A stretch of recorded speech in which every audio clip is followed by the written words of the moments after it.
C'est l'heure du journal de l'Afrique. Soyez les bienvenus sur France 24. À la une ce soir. L'Algérie a décidé de rompre ses relations diplomatiques avec le Royaume du Maroc à compter de ce jour. Le divorce entre l'Algérie et le Maroc, vous l'avez entendu, Alger a annoncé par la voix de son ministre des Affaires étrangères la rupture de ses relations diplomatiques avec son voisin. Les tensions sont vives entre les deux pays depuis plusieurs semaines, des tensions avec comme toile de fond le conflit au Sahara occidental. Mais vous allez le voir qu'il y a d'autres raisons. Nous serons avec notre correspondant au Maroc, Jean-Marie Lemaire, et nous écouterons le décryptage de Karim Yayaoui sur l'histoire des relations entre les deux pays. La mort de l'ex-président tchadien Hissène Habré. Il est décédé à l'âge de 79 ans suite au Covid-19 au Sénégal. Il avait été condamné à perpétuité pour crime contre l'humanité à l'issue d'un procès sans précédent. Personnage controversé, il est dépeint aujourd'hui comme un chef de guerre, architecte d'une sanglante répression dans son pays. Nous irons à N'Djamena et à Dakar dans ce journal. L'investiture d'Hakainde Hichilema en Zambie, l'opposant de longue date, a pris les rênes du pouvoir. Une cérémonie marquée par deux promesses, celle de redresser l'économie du pays, rongée par une dette colossale, et de garantir une réelle liberté à tous ses concitoyens. La rupture des relations diplomatiques entre l'Algérie et le Maroc. Alger a annoncé ce mardi par la voix de son ministre des Affaires étrangères cette rupture. La raison invoquée en substance, des actions hostiles en provenance du Royaume à l'égard de l'Algérie. Karim Yayaoui, notre spécialiste des questions internationales, était avec nous tout à l'heure. Il évoque pour nous les raisons de cette rupture et qu'est-ce que cela va changer. Écoutez. Pas forcément grand-chose en réalité. Cette décision vient parachever une période de tension entre les deux pays. Alors, ce qui va peut-être changer, c'est ce que les Algériens ont annoncé déjà il y a quelques temps, des contrôles sécuritaires renforcés aux frontières de l'Ouest. C'est d'ailleurs le ministre des Affaires étrangères qui avait évoqué cela il y a déjà quelques jours. Vous l'avez dit, ce n'est pas une surprise. Un certain nombre de médias bruissaient déjà de cette annonce. On se souvient qu'il y avait une main tendue du roi du Maroc le 1er août dernier et que le président Tebboune avait dit « nous irons plus loin ». On a bien compris que on était un peu dans une logique d'escalade entre les deux pays. Les Algériens avaient le sentiment que cette main tendue n'était pas sincère, étant donné l'activité diplomatique, je cite d'après les Algériens, hostile de la part du Maroc. Alors cette décision, Ramtal Lamamra a expliqué qu'elle ne devrait pas pénaliser les citoyens des deux pays puisque les activités consulaires vont continuer.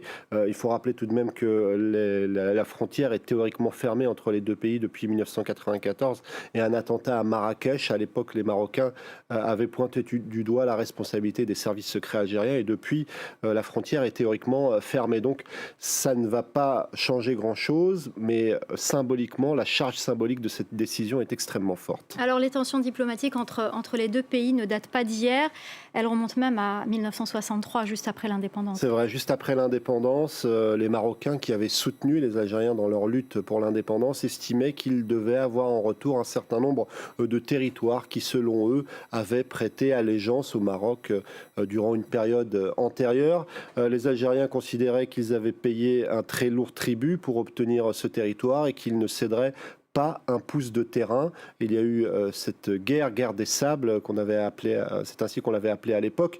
Il faut rappeler qu'à l'époque, le Sahara était encore plus ou moins il y avait encore la présence française puisque les essais nucléaires continuaient et donc les Français ne voyaient pas forcément d'un bon œil le fait qu'il y ait des discussions sur la frontière. Et puis il y a eu ces tensions énormes dans les années 70 et jusqu'à aujourd'hui sur la question du front Polisario, un territoire enclavé entre le Maroc au nord, la Mauritanie au sud et l'Algérie à l'est et l'océan Atlantique.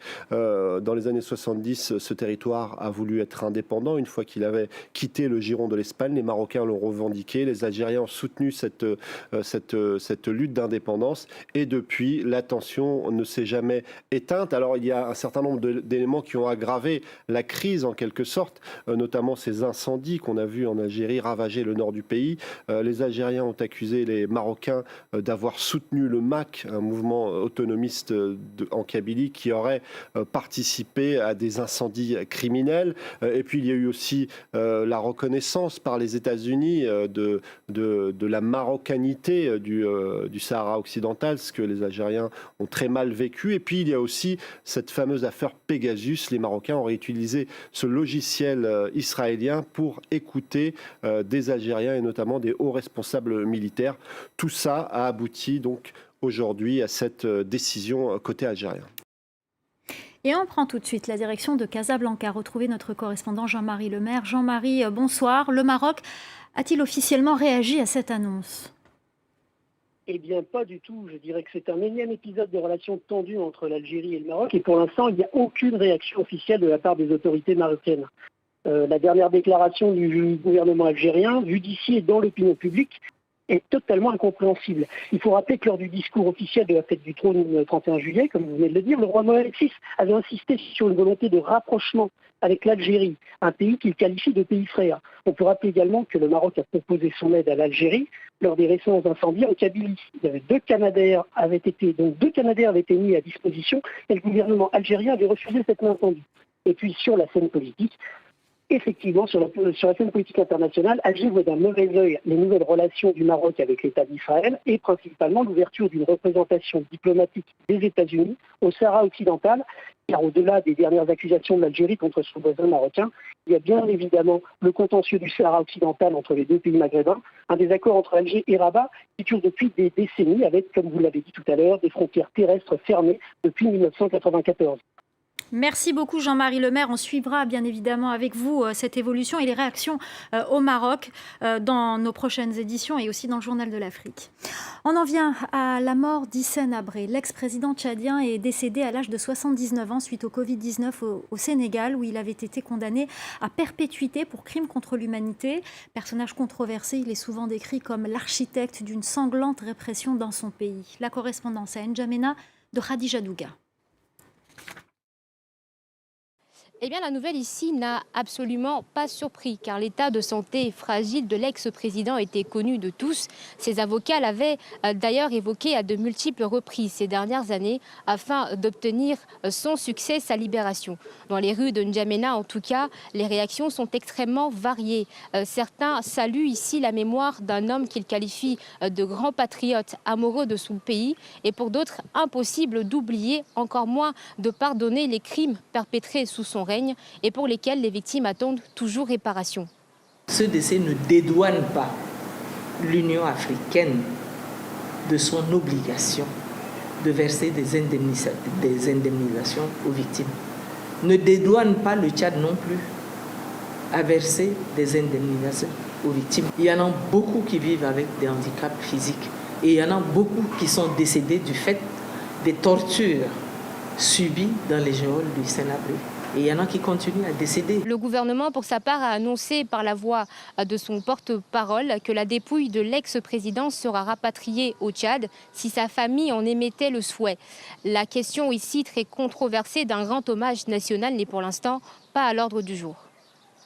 Hissène Habré est mort au Sénégal où il purgeait une peine de prison pour crime contre l'humanité à l'issue d'un procès sans précédent. Sarah Sako, notre correspondante à Dakar, revient sur le procès et l'incarcération de l'ex-président tchadien au Sénégal. Écoutez-la. Selon le ministre de la Justice, Maître Malick Sall, Hissène Habré avait été transféré il y a quelques jours de sa prison vers une clinique privée à la demande de son épouse qui invoquait son état de santé. Et c'est dans cette clinique privée qu'il a contracté la Covid-19. Il a ensuite été transféré en urgence à l'hôpital principal, l'un des hôpitaux de référence de la ville, où il est donc décédé ce mardi matin. Hissène Habré était incarcéré depuis 2013 au Sénégal. En 2016, il avait été condamné à la perpétuité pour crimes de guerre, crimes contre l'humanité par les chambres africaines extraordinaires, une juridiction spécialement mise sur pied ici au Sénégal par l'Union africaine pour le juger. Il vivait au Sénégal depuis 1990, date à laquelle il avait été renversé par Idriss Déby. Il avait donc fui son pays pour débarquer ici à Dakar, où jusqu'à son incarcération, il coulait des jours paisibles. Il vivait à Ouakam, pour ceux qui connaissent la capitale sénégalaise, où il avait d'ailleurs fondé une deuxième famille. À l'annonce de sa disparition aujourd'hui, les réactions se sont multipliées. Des Sénégalais saluent la mémoire de l'ancien chef de l'État tchadien qui avait fait du Sénégal une seconde patrie. Et puis Puis il y a les autres, ceux qui rappellent qu'Hissène Habré a été condamné pour crime contre l'humanité, qu'il avait fait de nombreuses victimes. Une commission d'enquête tchadienne avait évalué ces victimes à plus de 40 000 personnes. Voilà ce que l'on pouvait dire sur la mort de l'ancien président tchadien Hissène Habré. Avant de se quitter, on fait un petit crochet en Zambie où a eu lieu ce mardi la cérémonie d'investiture d'Hakainde Hichilema, le nouveau président zambien. Après des décennies dans l'opposition, Hakainde Hichilema a promis de lutter contre la corruption et de mettre fin à l'endettement colossal du pays. Nicolas Germain. Dans le stade de Lusaka, le bruit est tel qu'il est difficile d'entendre les mots prononcés par Hakainde Hichilema lors de sa cérémonie d'investiture. À 59 ans, il a remporté la présidentielle en Zambie lors de sa 6e tentative en écartant le sortant Edgar Lungu. Ces dernières années, c'est seulement le 2e pays d'Afrique australe à voir un opposant gagner la présidentielle après le Malawi l'an dernier. Hakainde Hichilema a promis de relever l'économie zambienne. Nos destins sont mêlés. Nous pouvons partager les bénéfices et les valeurs du développement. C'est possible. Il faut trouver la bonne voie et nous la trouverons. Cet ancien homme d'affaires espère attirer de nouveaux investisseurs en Zambie.